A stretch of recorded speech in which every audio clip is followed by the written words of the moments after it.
Eu acho que eu olho muito o cenário externo. Geralmente, no mundo de tecnologia, eu acho que esse tempo está se encurtando cada vez mais. Mas sempre os mercados mais maduros, eles estão alguns anos na nossa frente. A gente pode estar olhando 3 grandes frentes: venda, marketing e atendimento. Algumas outras, mas eu vou trazer essas 3 frentes.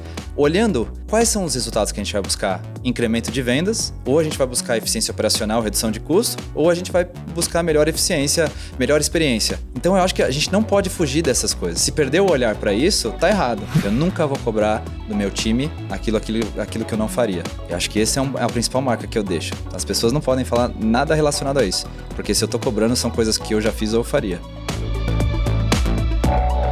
Esse podcast é um oferecimento da BMW, líder em mobilidade premium. Esse é o podcast Lugar de Potência. Lições de carreira e liderança com o maior headhunter do Brasil. Afinal, tem 1,94 m. Vambora? Hoje eu tenho o privilégio de receber um líder que transformou uma carta escrita para si mesmo em Harvard numa sólida trajetória construída em tecnologia. Ele é formado em engenharia pela FEI, ele começou sua jornada no setor de autopeças, mas aos 27 anos migrou para a Oracle sem saber nada sobre tecnologia. Em 9 anos ele saiu de trainee a diretor, surfando as ondas de ERP, CRM e Digital Commerce. Ele passou por gigantes como Salesforce e SAP, e na Vetex, como vice-presidente de vendas, marketing e alianças, ele viveu de perto o histórico IPO em Nova York em 2021. Hoje, como diretor-geral da Botmaker no Brasil, ele lidera a revolução da inteligência artificial conversacional. Agora, o que o seu currículo não conta é que ele é casado há 6 anos com a Thalita, depois de 14 anos de namoro. Eles estão agora vivendo um momento super especial, esperando o primeiro filho, realizando um dos sonhos que ele havia escrito naquela famosa carta para si mesmo que ele escreveu em Harvard. Eric Buzzi, que honra ter você aqui no Lugar de Potência. Ô, Baza, obrigado. Adorei a abertura e é só quem me conhece nos mínimos detalhes para saber tudo isso. Obrigado. Cara, quase 20 anos, né? Exato. Que eu te conheço. Exato. Muito legal. Mas vamos lá, do começo, Eric. Aonde a cegonha te entregou? Você vem de uma família de engenheiros ou empreendedores que já respirava inovação desde cedo? Não. Eu venho de uma família de São Bernardo, uma família excelente, inclusive eu sou muito grato de onde eu nasci. Pai executivo, a vida toda trabalha há 52 anos na mesma empresa, entrou com 14 anos. Minha mãe trabalhava em vendas e depois se dedicou ao desenvolvimento meu e da minha irmã. E uma irmã que é mais nova, uma família aí muito unida, graças a Deus, até hoje. E Eric, teve algum momento específico da tua infância ou talvez da tua adolescência onde seus pais te disseram algo que marcou profundamente a forma talvez como se enxerga trabalho, sucesso? Me fala mais da tua criação. Olha, meu pai é aquele cara resiliente, focado em trabalho, extremamente fiel e leal, né? Mostra aí por toda a trajetória. E minha mãe era aquela pessoa que me incentivava a sonhar grande. Olha, não é errado sonhar grande, não é errado ser ambicioso e canalizar essa energia para coisa boa.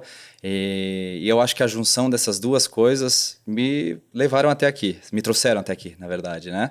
E acho que essa ambição do sonhar grande, para mim, é a minha principal característica. Minha esposa toda hora fala assim, poxa, eu queria sonhar grande, eu queria ter essa ambição positiva que você tem, assim, que acho que é isso que move.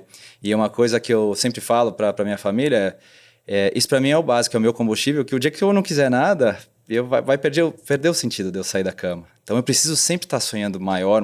Por mais clichê que isso pareça, para mim eu sempre quero dar o próximo passo e ir um pouquinho mais longe, né? E quais eram os seus sonhos profissionais quando você decide fazer engenharia? Eu era seguir mais ou menos a trajetória do meu pai. Então, eu vivia aquele ambiente corporativo, meu pai sempre muito querido pelos clientes, né? E eu adorava aquilo. Desenvolvimento de produto. Meu pai passou por diversas áreas, mas aquele lado comercial me chamava bastante atenção. E muitas vezes eu estava com ele em alguns jantares, em alguns eventos. Sabe aquele pai que leva o filho para muita coisa? E principalmente do mundo corporativo? Eu vivenciei isso. E aquilo caiu ali no meu gosto e eu queria fazer parte daquilo. Só que fui para engenharia, consegui ir para o mercado automobilístico, achando que aquilo que ia ser meu mundo, mas rapidamente eu me deparei que não era aquilo que eu queria. Eu queria alguma coisa muito mais dinâmica, com muito respeito a quem está nesse ambiente, mas eu queria algo muito mais dinâmico e veloz. E aí, me conta, você começa no mundo de autopeças e pede para migrar de engenharia para vendas. Na verdade, logística. Então, eu estava na faculdade, estudando pela manhã. Meus pais queriam que eu me formasse... Era diurno, né, era pela manhã e pela tarde. Então, era praticamente o integral, a minha faculdade. E eles queriam muito que eu me formasse nesse molde. E aí, rapidamente, eu quis ir para o noturno. Então, o terceiro ciclo ali, eu vou para o noturno, eu quero trabalhar. Por quê? Eu me deparava com várias pessoas, né, os veteranos, saindo, sendo formados ali, tendo dificuldade na velocidade no mercado de trabalho. E eu pensava assim, ó, quanto antes eu adquirir experiência, melhor e mais rápido a minha carreira. Então, o primeiro emprego que eu consegui foi a DHL Express, que é o concorrente da FedEx.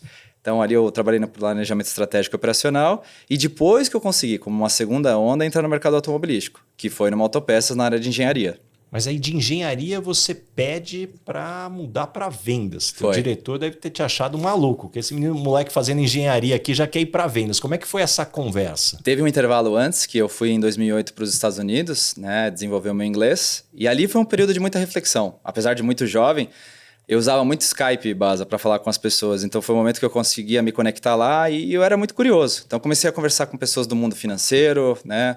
Principalmente bancos de investimento, que me chamava muita atenção, mercado de tecnologia. E ali comecei a mudar um pouco a cabeça para setores que talvez fossem um pouco mais velozes, mas também para estruturas comerciais. Então, minha cabeça estava mais ou menos indo por ali. E quando eu voltei, um pouco antes de eu voltar, o diretor de engenharia me ofereceu uma posição novamente na empresa. E foi onde eu coloquei. Eu falei assim, agora eu gostaria de experimentar a área comercial. Não tanto o lado técnico, mas esse comercial. E foi muito interessante, porque apesar de vendas, é um engenheiro de vendas. Uma venda que dura um fornecimento por uma montadora de 5 a 7 anos ou até mais anos, completamente diferente do mundo que eu vim conhecer depois no mercado de tecnologia. E aí me conta mais, você chega na Oracle, programa de trainee, te dão um cartão de crédito da empresa, uma carteira de clientes e fala, te vira, sem você saber muita coisa de tecnologia. Me conta um pouquinho, como é que foram aquelas primeiras semanas? Foi uma loucura, porque quando eu recebi o convite, a Oracle foi até a minha universidade recrutar algumas pessoas e eu nunca tinha ouvido falar sobre Oracle. Eu não tenho vergonha de falar isso, mas assim, era um gigante. Até então, a minha formação, minha criação nunca me demonstraram esse mundo.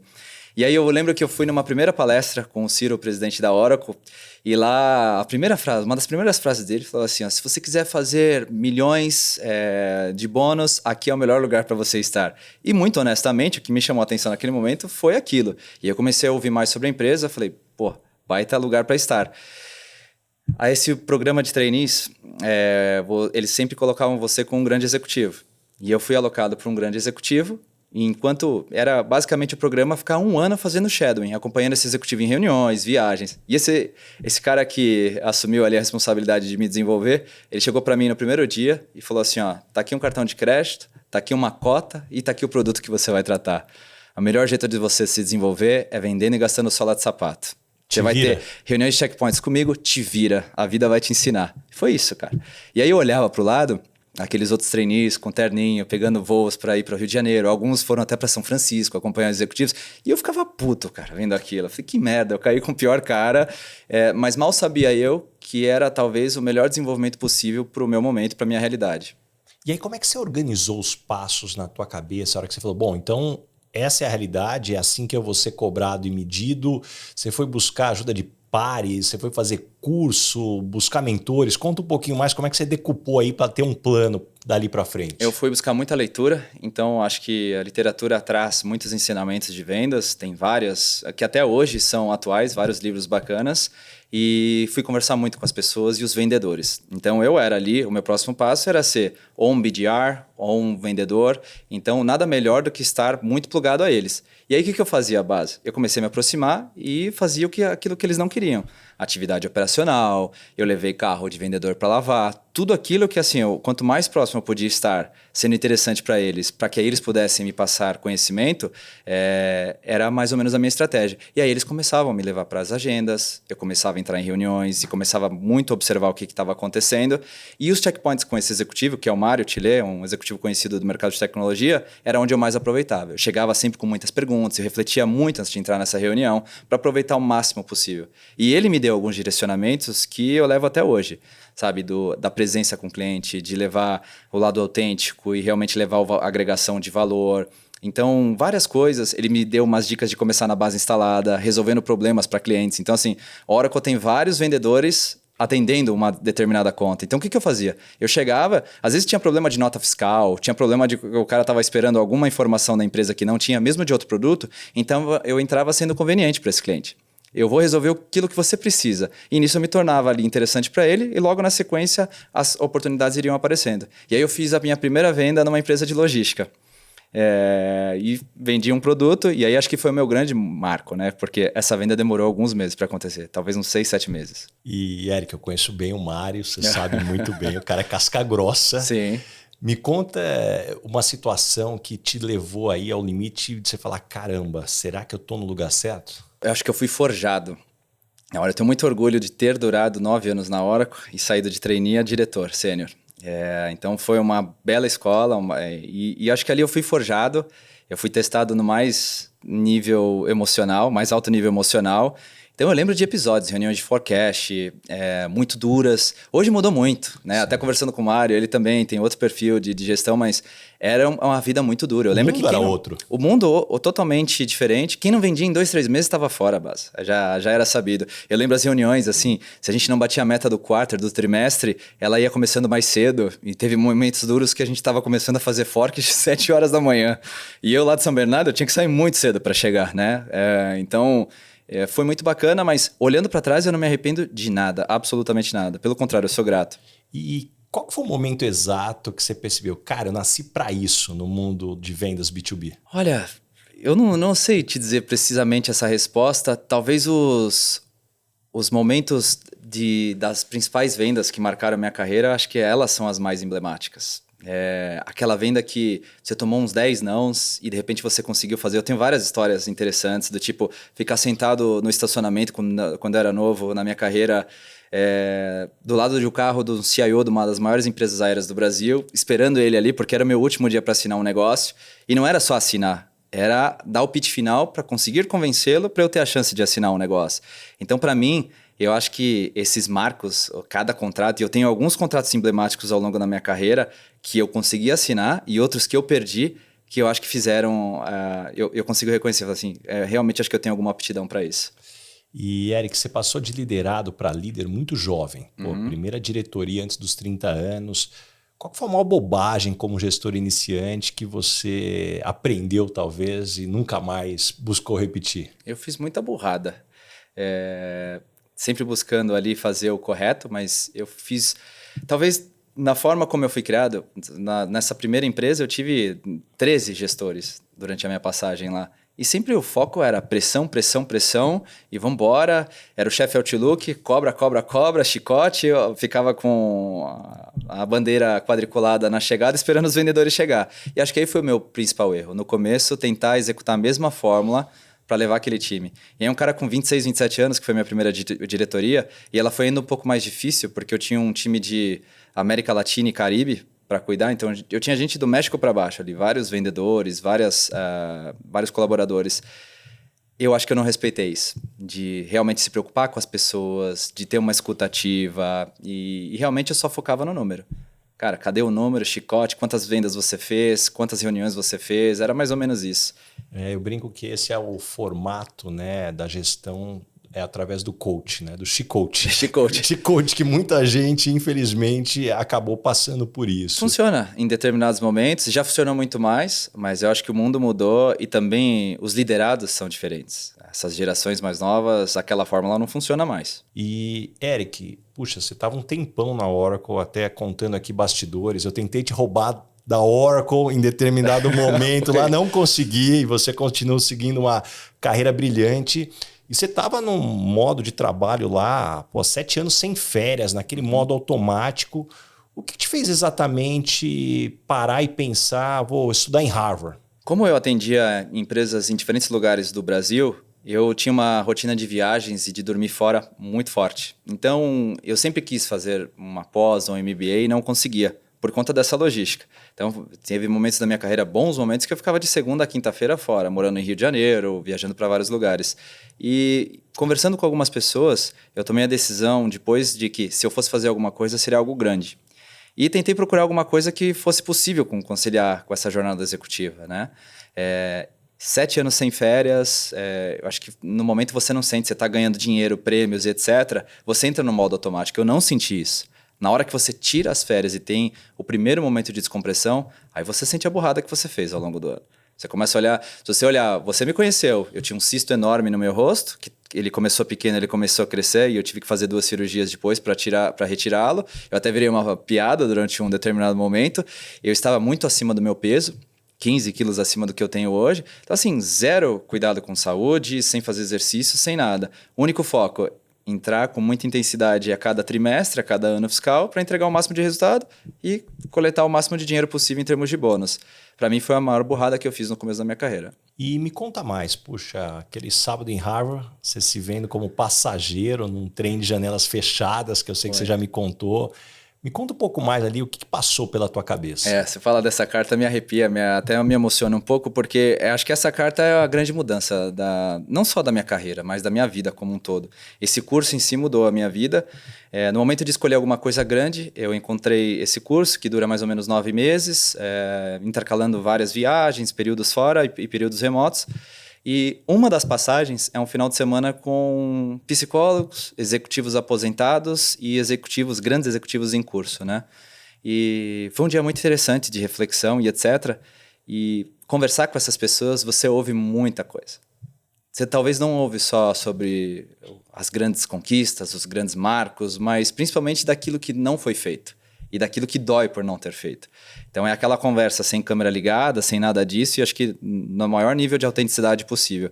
E no final desse exercício eu tive que escrever uma carta para o meu eu do futuro. E eu lembro que essa dinâmica me levou a pensar que eu estava num trem, com as janelas vendadas, indo com muita intensidade para algum lugar. Só que eu não estava como protagonista da minha vida. Não sabia para onde eu ia. Será que, cara, amanhã a empresa vai me mandar embora e eu não estou fazendo nada além disso, eu não me desenvolvo, não penso na minha saúde, não estava dando tanta atenção para a família.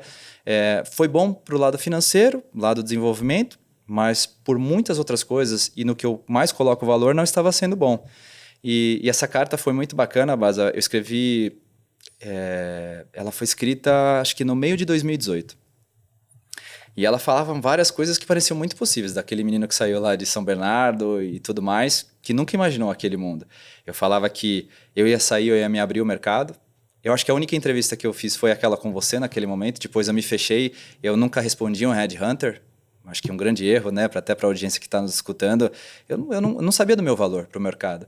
E naquela carta eu decidi muita coisa. Que eu ia voltar, eu ia abrir um pouco mais. Não tomei a decisão de sair dali. Falei que eu ia me abrir ao mercado. Eu tinha muito a síndrome do impostor. Será que não era sorte? Todos os prêmios e as entregas de cada ano que eu fazia? Será que eu conseguiria fazer a mesma coisa em outra empresa? E ali foi o momento de tomar a decisão. E também de falar que, cara, eu te amo, você precisa cuidar da sua saúde, você precisa cuidar mais da sua família e investir naquilo que realmente importa para você. E aí, do aspecto corporativo, era sair daquele mundo de vendas, de começa um ciclo e termina outro entregando grandes vendas.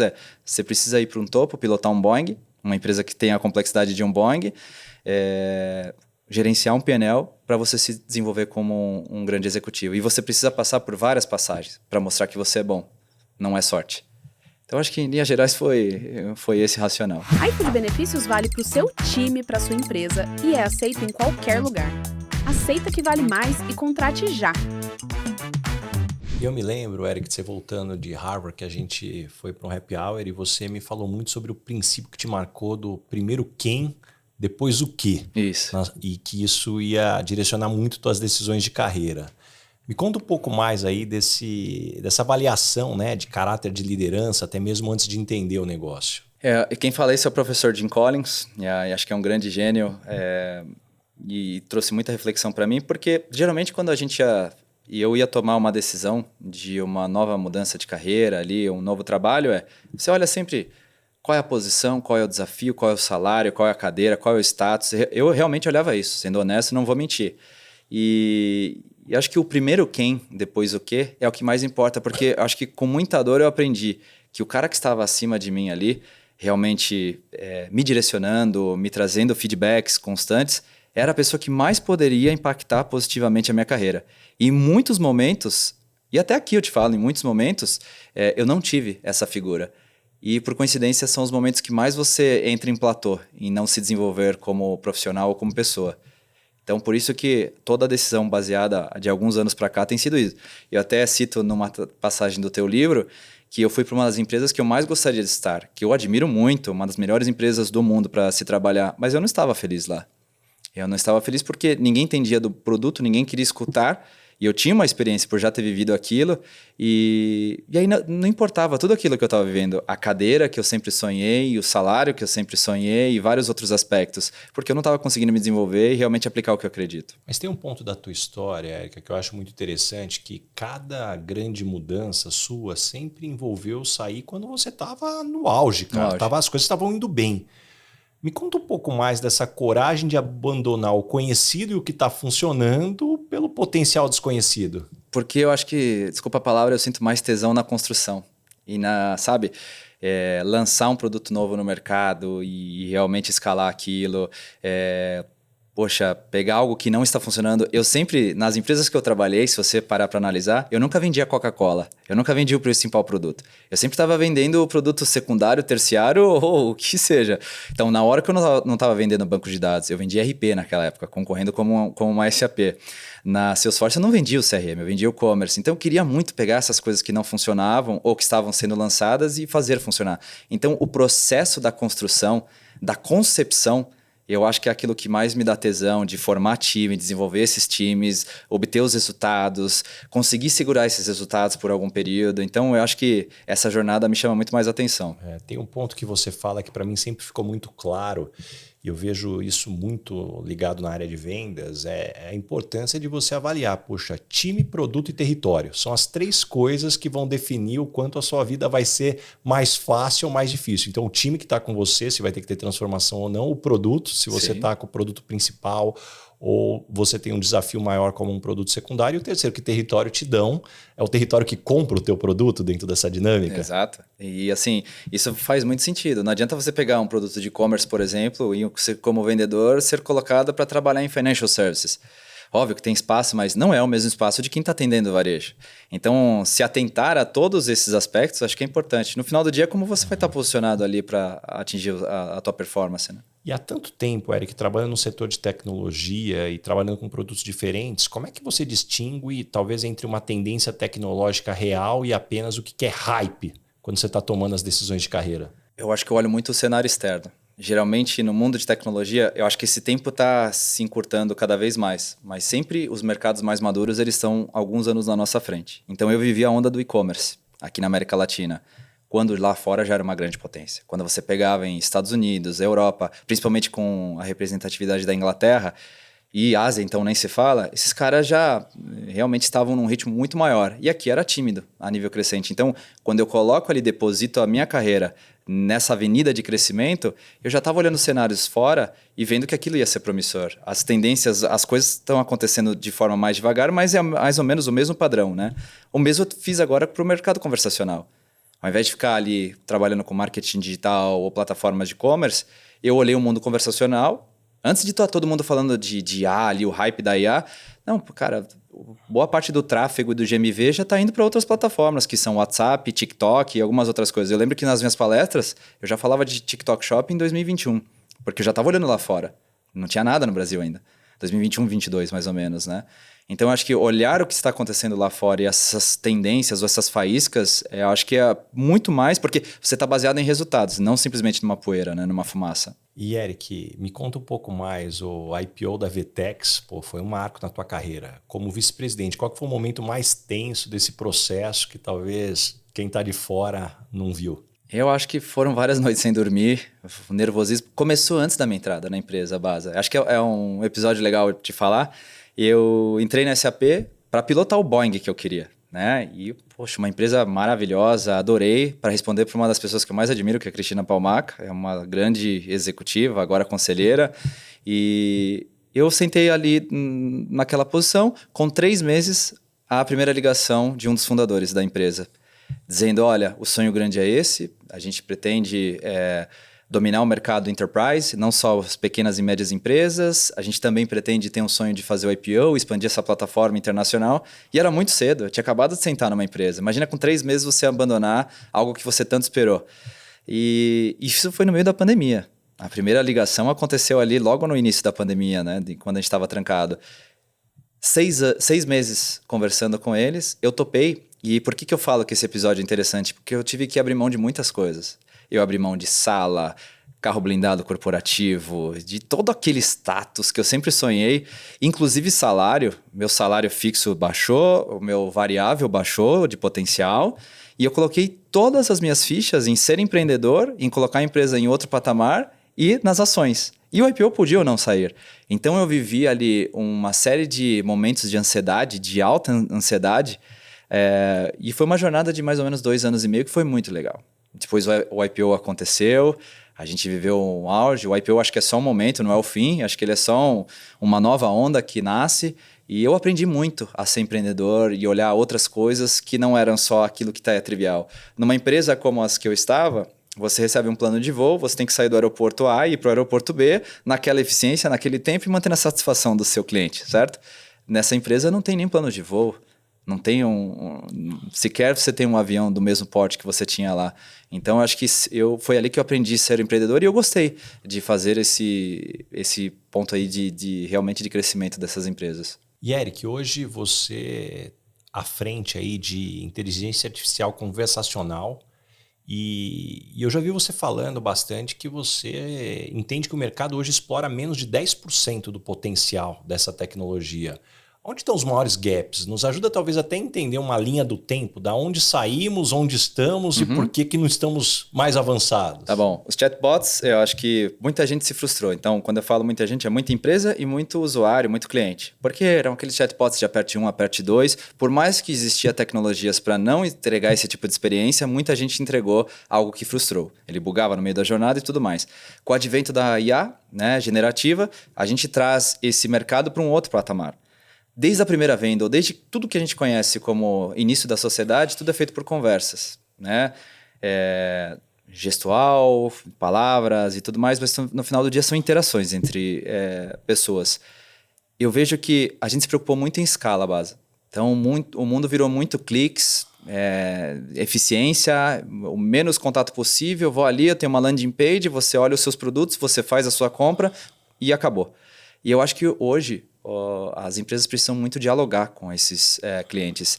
E aí não é muito ainda. Quando eu falo que está baixo ainda o potencial explorado, poucas empresas estão fazendo isso. Então, e quando começa só de um lado. Eu vou fazer para atendimento, eu vou fazer para vendas. Aí você vai olhar uma empresa, ela tem vários números ali dentro para atender um usuário. E a minha visão desse mercado conversacional você vai praticamente replicar o dono da empresa ou o principal membro daquela empresa num canal conversacional ou em vários canais conversacionais, sendo um único cérebro permeando esses canais. Então, do tipo, se você ligar para a Luísa da Magazine Luiza, ela vai ter provavelmente a solução para o que você precisar. Se você quiser comprar alguma coisa, se você quiser ser atendido. Se ela não resolver de imediato, ela vai direcionar você exatamente para a pessoa responsável que vai conseguir fazer isso. Então, minha visão do mundo conversacional é isso. Eu quero fazer uma troca e devolução. Eu vou abrir o WhatsApp ou um canal conversacional e eu vou conseguir aquilo que eu quero e vou executar. E o meu ponto de provocação é que as empresas estão fazendo isso nos números variados, tudo em silos e nada se conversa. E o que esse mercado pode fazer é ser um tecido conectivo, conectando todos. Quer ver um exemplo? Esses dias eu estava fazendo uma viagem para a Ásia, eu estou com 2 casas, uma casa em São Bernardo e São Paulo, então a minha mala está dividida, né? O meu guarda-roupa. E eu precisava comprar camisetas básicas, assim, brancas, pretas, para ir.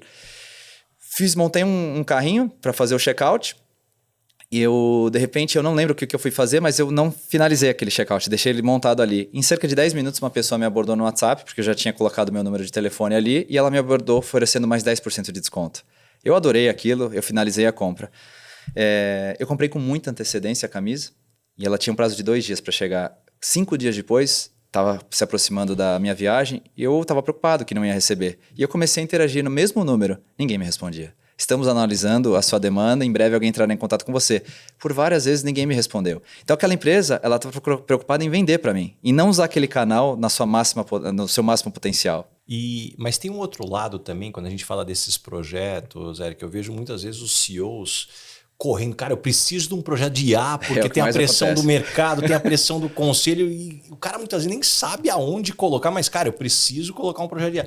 Como é que a gente diferencia o que é estratégia do que é só o famoso FOMO executivo, né? Sim. O Fear of Missing Out executivo. O FOMO executivo está acontecendo muito agora. Então, várias vezes eu recebo ligação e aí aqueles que eu tenho mais liberdade falam, cara, você teve alguma reunião ou conselho do teu chefe que você está sendo pressionado. E alguns falam, realmente é isso, me ajuda.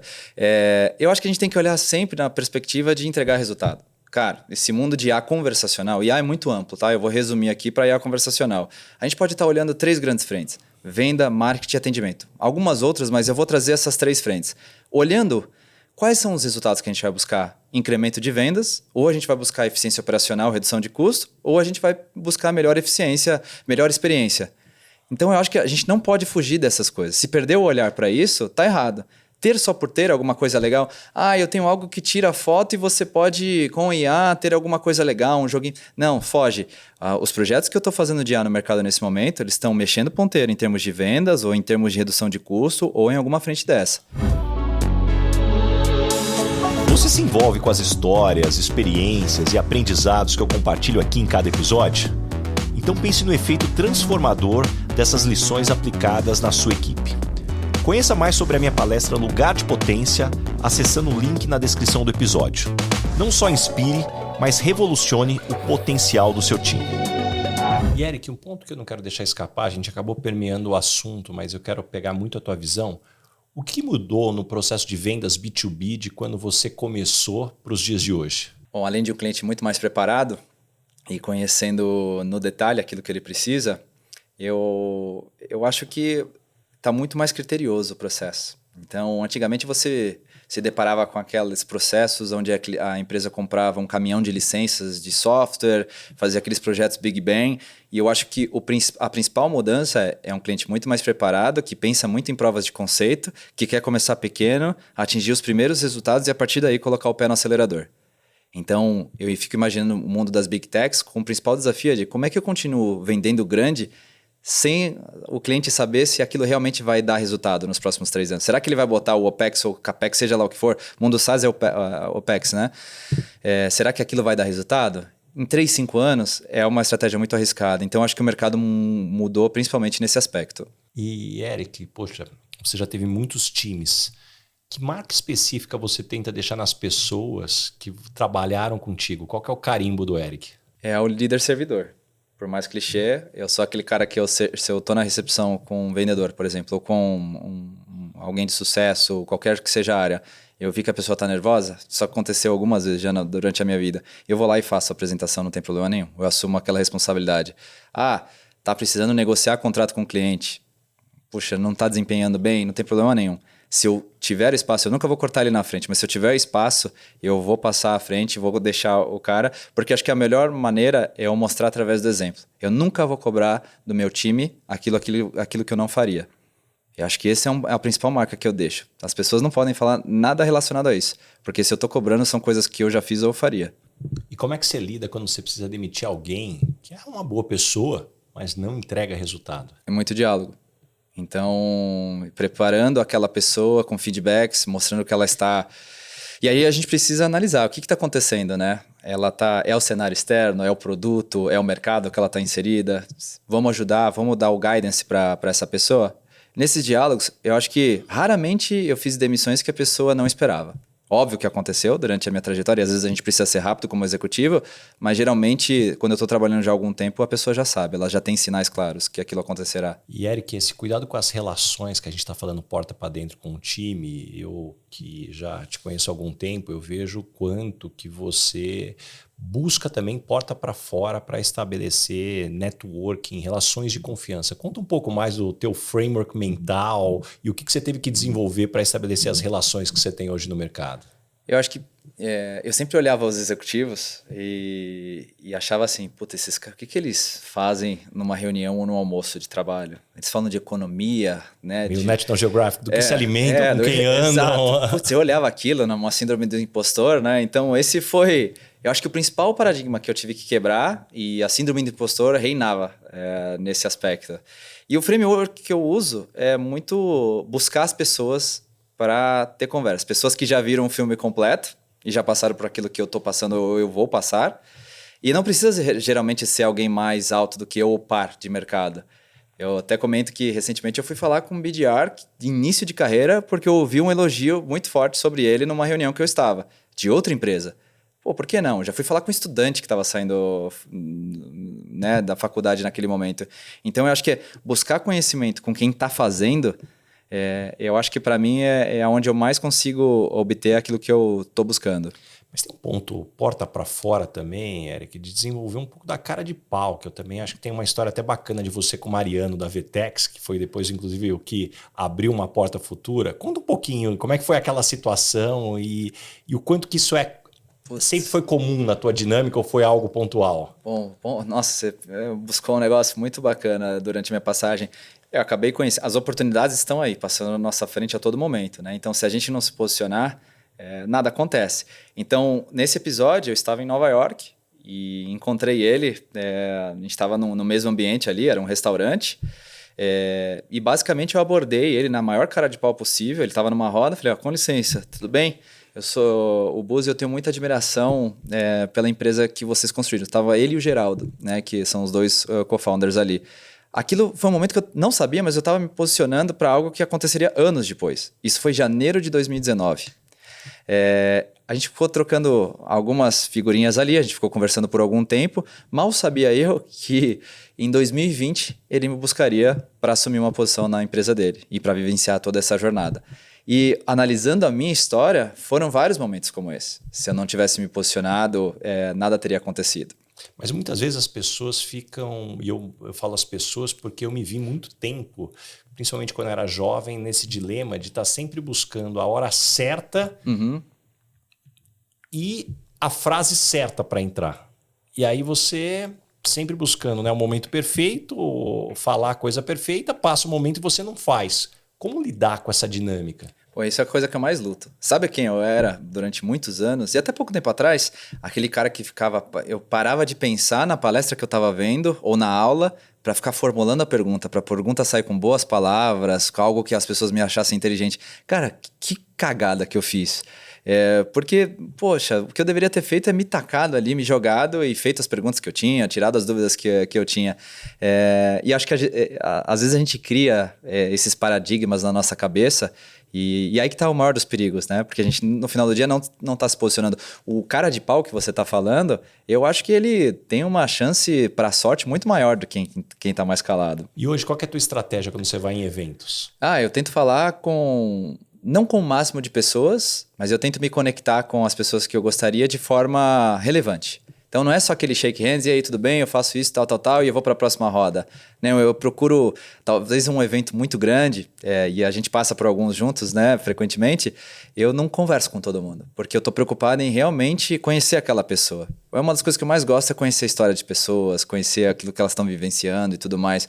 Eu acho que se você ficar no lado superficial, você acaba não descobrindo coisas. Quantas coisas bacanas você descobre numa segunda ou numa terceira conversa com alguém? E Eric, tem um outro lado da moeda agora desse networking, que à medida também que você se torna CEO de uma empresa conhecida, que você começa a ter relevância no mercado, muita gente também começa a vir até você para te abordar de alguma forma. E como é que você distingue também relacionamentos genuínos de oportunismo nessa tua posição atual? Tem muito oportunismo. E é difícil. Às vezes eu só vou distinguir quando já aconteceu, quando eu já empreguei ali alguma energia, já dei bastante tempo da minha agenda. Mas ao mesmo tempo, Baza, eu acho que o saldo é positivo. Então, um exemplo, eu falo que um dos maiores investimentos fora a minha carreira executiva, eu tenho o meu lado empreendedor ali. E eu tive uma grande história, tenho uma grande história com uma empresa de CRM, que é a Plumis, que foram 3 jovens me procurando para falar de CRM e dar um feedback sobre o produto que eles estavam criando naquele momento. Será que se eu não abrisse as portas para 3 estudantes, eu teria vivenciado toda essa jornada? Né? Porque muita gente não tem tempo, às vezes não é nem por maldade. Então eu falo assim, apesar de cair algumas ciladas, Hoje o saldo é muito mais positivo. Então, sempre que eu posso, eu tento atender o máximo possível das pessoas. Desde que ela venha com um pouco de preparo, né? Eu acho que a abordagem é o principal ponto.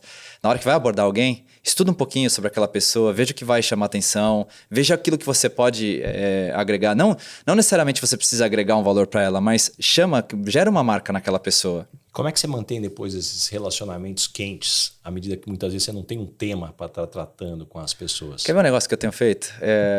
Frequentemente agora, eu mando mensagens simplesmente para perguntar como é que você e sua família estão. E muitos amigos ficam extremamente surpreendidos por isso. Na autenticidade mesmo, assim, cara, faz tempo que a gente fala, tá tudo bem, você sumiu, você não tá postando no Instagram e etc. No lado autêntico, e realmente eu faço isso para quem eu gosto, para quem que eu quero manter e nutrir aquela relação.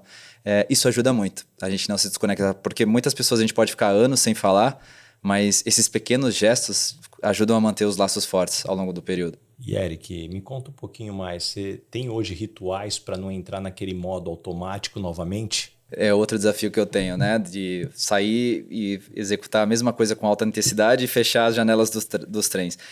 Eu acho que é sempre refletir aquilo que está acontecendo na minha vida. Então eu tenho períodos de silêncio. Sabe aquele momento para, às vezes, eu sozinho em algum lugar durante um dia inteiro? Seja uma cafeteria para eu ficar trabalhando sozinho ali, seja eu sozinho em casa. Para mim, são os principais momentos para eu voltar e refletir. Será que eu não estou no modo automático? Geralmente eu faço isso, não tem uma data precisa, não tem uma cadência, mas eu faço isso com alguma certa frequência. E Eric, você que sempre foi obcecado por performance e resultados, como você imagina equilibrar agora essa natureza competitiva com a paciência e presença que a paternidade vai exigir? Pô, acho que é o maior desafio, porque era um dos meus maiores sonhos. O filho estava na minha carta de Harvard. Então, para mim, acho que vai ser o principal desafio, que é ter o equilíbrio. Eu que facilmente saio e não mantenho equilíbrio, né? Eu vou no modo automático, como a gente estava falando aqui. Eu acho que esse vai ser o meu principal desafio. Não só ter tempo, mas viver tempo de qualidade com todos os meus pontos ali, seja trabalho, principalmente família e filho, porque agora tem uma vida que depende de mim, né, e da minha esposa para evoluir. Então, eu acho que o meu maior projeto do momento vai ser esse. Já começou a jornada, inclusive. E Eric, antes dos 40, você já atingiu mais sucesso do que a maioria das pessoas na vida. Isso te aproximou ou afastou da sensação de propósito? De abraçar a árvore e encontrar o meu propósito, eu acho que em vários momentos eu fico refletindo sobre, assim, qual que é o meu propósito. Ainda tem aquela síndrome de impostor. Eu vou ser honesto aqui com você. Pô, será que não foi sorte? Será que... Por que tanta coisa aconteceu para mim, sabe? Ao mesmo tempo eu fico olhando aquele cara que sonha grande e falo, pô, tem muito mais coisa. De repente, dependendo da referência que eu buscar, ou eu tô muito bem ou eu tô muito mal. Então eu sempre costumo olhar sempre assim, mantendo esse equilíbrio, sabe? Com muito respeito a tudo que eu vivi até aqui, mas sem deixar de sonhar grande. Porque no final do dia, aquilo que eu falei lá no começo, se eu não estiver sonhando grande, é o meu pior momento. Mais do que não ter um propósito, se eu não ter um propósito, vai significar eu entrar numa depressão ou eu vivenciar um momento mais duro aí da minha vida. Mas esse sonho grande é um sonho grande que ele vai sendo construído mais no freestyle? Você tem uma rotina, uma estrutura para escrever? Conta um pouquinho mais como é que você vai estruturando e renovando esse sonho grande. Eu tenho no meu Notas, todo 1º de janeiro, eu escrevo isso e ao longo do ano eu vou olhando. Então, todo dia, passou o Réveillon, a primeira coisa que eu faço quando eu acordo, acho que nem minha esposa sabe disso, eu sento, abro notas e escrevo. E o escrevo não é só aquele ano, eu reflito para frente, é aberto.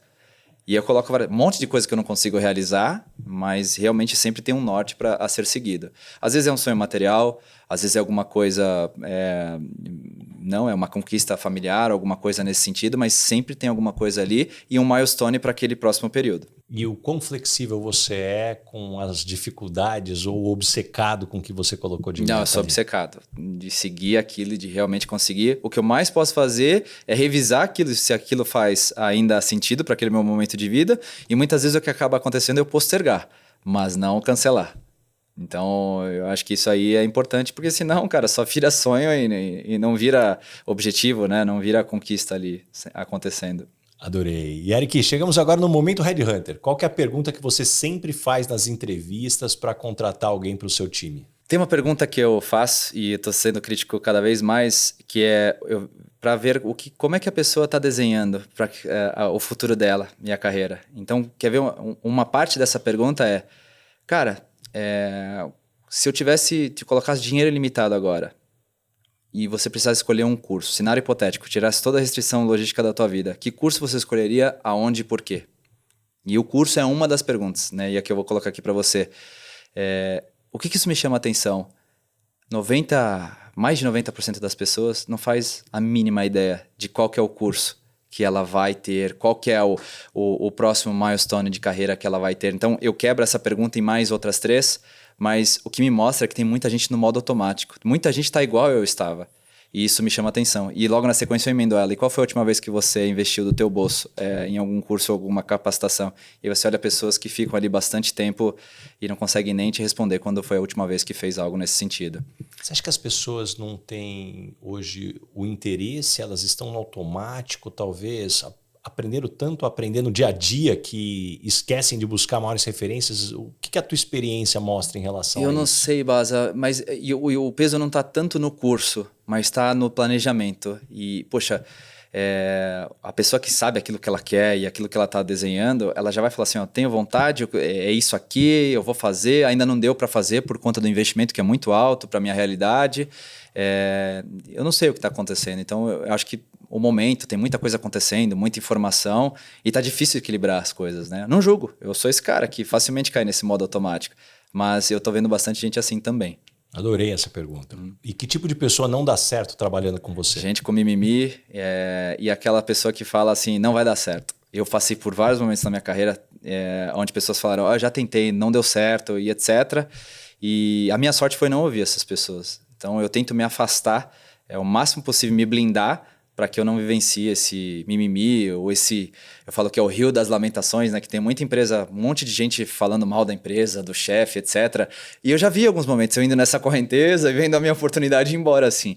Então, eu não gosto de gente assim. O que eu tento fazer quando eu caio nesse rio, eu já caí algumas vezes, eu nado até a margem e falo, eu vou voltar para o ponto que eu estava, porque senão já eu vou morrer junto com eles. Eu já falei algumas vezes aqui no podcast, é interessante você falar do Rio das Lamentações, eu chamo de Barraca do Reclama, né? A Barraca do Reclama, cara, ela tem um magnetismo, porque é muito mais fácil você fazer amizades reclamando do que fazer amizades com provocação, com ambição, com meta alta. E muitas vezes a gente não entende que quando a gente está num momento desafiador, tudo que a gente quer é alguém que escute as nossas lamentações. E ao mesmo tempo, às vezes, a gente, por educação, fica escutando várias lamentações que não necessariamente a gente concorda ou a gente quer estar, e a hora que a gente vê, a gente é dragado por essa energia. Sim. E quando você vai ver, você está reclamando de coisas que não te afetam. Eu já passei por isso. Então, por isso que agora eu tenho mecanismos para me blindar. Geralmente, quando eu estou vendo um movimento desse, eu falo, vou lá, eu paro de frequentar happy hour com aquele público, eu não vou almoçar com a mesma frequência com aquelas pessoas, mas sempre eu vou dar a minha realidade antes, eu sempre vou me posicionar. Cara, tá indo para um caminho perigoso. E quando as pessoas não gostam de você no ambiente de trabalho, normalmente qual é o motivo? Geralmente, acho que é no dia a dia por conta desse sonho grande. Às vezes tem gente que não acredita e fica frustrada. Eu sou um cara muito otimista, de que, porra, vamos lá, vamos fazer acontecer. A meta sempre tá altíssima e tudo mais.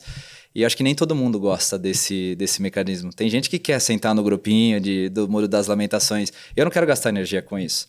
Então, geralmente, quando não gostam de mim, é isso. E também porque eu me afasto nos momentos que eu começo a ver que as pessoas estão indo para esse caminho, eu procuro me blindar. Talvez não deveria fazer isso, mas eu me blindo e eu acabo criando um pouco algumas barreiras. Eu acabo entrando só no lado mais profissional mesmo com elas, falando de números no dia a dia e fazendo o básico, o trivial. E o que você gostaria de perguntar para o Baza? Baza, o lugar de potência, acho que é um termo, é a tua marca registrada. E imagina que daqui 50 anos, o termo lugar de potência ele ficou ultrapassado. Por quê, cara? O mundo está mudando com tecnologia, as novas gerações, elas estão cada vez mais complexas e pensando diferentes. Se daqui, sei lá, 30, 50 anos, como você acha que essas novas gerações elas vão definir o que é lugar de potência? Poxa, uma baita de uma pergunta. O que eu vejo é que talvez o nome que eu utilizo, lugar de potência, e sou muito feliz, né? Quem me conhece sabe que eu adoro esse termo, que é o nome do meu livro, é o nome do meu podcast, é o fantástico. nome do programa na Rádio Eldorado. Eu estou Sim. sempre usando esse termo. Mas, de certa forma, ele é uma expressão que já era usada pelos filósofos antigos, né? Os filósofos gregos, de falar de você encontrar a intersecção entre o melhor que você pode entregar com o que o mundo tem de necessidade. E eu acho muito interessante a gente olhar para a história da humanidade, como a gente vem buscando o nosso lugar de potência desde que o mundo é mundo. Então, quando éramos nômades, nosso lugar de potência estava na caça. Sim. Quando veio a agricultura, o nosso lugar de potência estava sobre entender os meandros da agricultura. Afinal de contas, se você plantasse direitinho, mas no terreno errado ou na estação do ano errado, não ia funcionar. Puxa, até então nosso lugar de potência era a força, veio a domesticação dos animais. Nosso lugar de potência era a memória, veio a escrita. Nosso lugar de potência veio a Revolução Industrial, mudou também. Nosso lugar de potência era, muitas vezes, a gente conseguir ser produtivo, veio a tecnologia, aumenta a produtividade, muda a dinâmica, agora a inteligência artificial. Então, o que eu acredito é que o termo lugar de potência, ele passa por a gente entender qual é o nosso lugar ao sol. E a história mostra que a única certeza que temos é que até então o que era um diferencial, vem a tecnologia, destrói aquilo, a gente fica perdido e vai buscar essa próxima fase. Sim. Então a gente sempre está em busca desse lugar de potência, né? É isso. Paytrack, a minha plataforma para gestão de viagens e despesas corporativas. Incomparável. E Eric, chegamos agora no momento da pergunta Paytrack. Me conta sobre uma viagem a trabalho importante e que impactou positivamente na tua carreira. Acho que foi uma viagem recente que eu fiz para Singapura e fez a minha cabeça abrir. Enquanto um país pequeno, que não é rico em recursos naturais, conseguiu se reinventar depois de passar por uma série de episódios, momentos de guerra e tudo mais, e realmente com uma visão em pilares muito importantes, como educação, atração de investidores, segurança, previsibilidade, conseguiu ser uma potência que é hoje. E outra coisa que me chamou a atenção deles também, o quanto eles já nascem na hora de empreender como em uma empresa, com um pensamento global. Afinal, é um país com poucos habitantes ali, poucos milhões de habitantes, né? Então, sempre você tem que estar pensando de forma global para conseguir ser grande, e tudo que está no entorno deles é muito diferente da cultura, né? Então, foi um dos países que mais trouxe ensinamentos recentes. E Eric, chegamos agora no momento Dona Ângela. Complete a frase. Eu sou esquisito por quê? Eu tenho algumas superstições e alguns toques. Não tenho vergonha de falar. Então, poxa, aquele dia da venda é importante, ou um dia da palestra é importante, eu tenho meu ritual, eu vou pegar a escova do mesmo jeito, com a mesma mão e etc. É uma loucura, poucos conseguem perceber. Minha esposa se irrita ao máximo com isso. Conta mais pra gente, tô adorando essa pisar história. nos mesmos pisos. É um toque, cara. É uma coisa que eu faço, mas é um negócio que pra mim virou uma superstição. Assim, se eu não fizer esse ritual aqui, algo não vai acontecer bem ao longo do dia. Você tem lance também dos números que você vai colocar no valor da proposta? Ou Tenho, não? sempre tive. Porque isso eu aprendi antes de entrar na Michael Page ainda. Sempre tive. E acho que essa história eu nunca contei para ninguém aqui no podcast. Eu vou contar agora. Eu me lembro quando eu trabalhava na Spread, antes de trabalhar na Michael Page, tinha um diretor lá comercial, que era na verdade um conselheiro. Ele já tinha sido diretor de várias empresas, trabalhado fora do país. E eu me lembro de ter uma conversa com ele, que ele estava querendo montar um time para uma determinada área. A primeira coisa que ele me perguntou foi: me fala a sua data de nascimento. Eu lá, 3/6/80. Já bateu ali, fez ali. Cara, teu número é 9. Você vai ter muito sucesso na vida. Vem comigo então que a gente vai ter sucesso junto. Até hoje eu não sei muito bem como ele chegou naquela dinâmica, mas tem coisas que você não pergunta. Se é pro bem, vambora. Segue e tá dando certo. E eu me lembro que toda proposta que a gente mandava, ele falava: não, olha, os centavos aqui, ó, coloca um 9 ou coloca um 7 no final, porque a soma tem que ter uma dinâmica ali. O meu era 7. E eu sempre pensei, bom, mal não faz, cara. Então se puder ajudar, vambora. Você tem um pouco disso também? É isso, o mal não tá fazendo. Acho que só pra minha esposa, que ela se irrita um pouquinho, então eu continuo fazendo, tem dado certo. E Eric, qual que é a situação engraçada, a maior perrengue que você já passou no mundo corporativo? Puxa, maior perrengue, acho que foram as assinaturas emblemáticas de contrato. Teve um contrato que é vergonhoso falar hoje, mas eu pulei uma catraca junto com outro amigo para conseguir assinar esse contrato no último, faltando poucas horas no ano fiscal. Esse foi um. Teve o contrato que eu fiquei sentado do lado do carro do CIO, de uma companhia aérea gigante, e ele olhou e falou, cara, o que você está fazendo aqui? Falei, eu vim aqui resolver e trazer algo bom para você. Então, acho que para mim foram esses. E teve um cliente que ia fazer colonoscopia, e eu estava ali na recepção com ele, assinando um contrato, que ele me falou uma frase muito engraçada na hora, que eu não vou falar aqui, mas são os perrengues que eu passei, e boa parte deles foram assinando contratos. Conta essa frase pra gente, tá todo mundo Ele curioso. falou, cara, eu já comecei tomando naquele lugar com você, tô morrendo de nervoso aqui, mas ele falou, já começou o meu exame aqui agora com você, obrigado, Eric. Mas assinei o contrato, foi feliz, usou o produto durante muito tempo. E Eric, caminhando agora pro final, o nome desse podcast é Lugar de Potência. Qual que é o teu lugar de potência? Que tipo de situação e ambiente pode jogar que você brilha? Pegar coisas que não estão funcionando, como vários momentos eu peguei na minha vida, e reconstruir times e áreas para buscar performance e sucesso. Isso aqui é um lugar que você joga, eu entro no meio do caos ali e acho que eu consigo manter uma cabeça e conseguir fazer essa construção. Mas me conta mais, você tem um framework, uma estrutura que normalmente você usa? O que você aprendeu passando por tantas empresas? Geralmente quando eu sento num local, eu tenho um frame que é olhar aquele business ou aquela área na perspectiva de estrutura. Primeiro, olha, a estratégia, estrutura, processos e pessoas. Né? Nessa ordem, por isso que eu corrigi ali o começo. É um modo muito bacana de eu entrar e pensar em onde estão os gaps, onde estão as oportunidades. Onde estamos, para onde vamos, então, qual que é a visão? Para onde estamos. Depois, qual é a estrutura que eu vou ter ou vou montar ou vou ajustar para conseguir atingir os objetivos que não estão sendo conquistados ou que eu ainda vou buscar. Estrutura de pessoas mesmo. Exato, a estrutura de pessoas. Depois, os processos. Né? Então, desde os processos onde todo o time vai rodar, o seu dia a dia, quais são os KPIs, né? E todo o modelo de cadência e gestão que a gente vai executar. E o último, que é o mais importante, pessoas. Né? E aí, realmente, é onde invisto bastante tempo.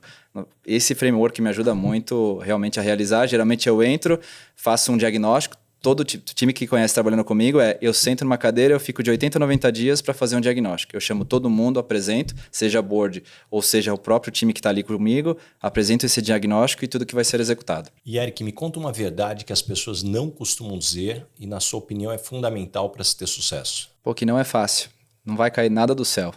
Precisa de muito suor, disciplina, execução, um pouco clichê do que eu estou falando, mas eu vivenciei isso na pele. Eu acho que nada melhor do que disciplina, de se preparar, se posicionar para as oportunidades, que elas estão passando na tua frente a todo momento, né?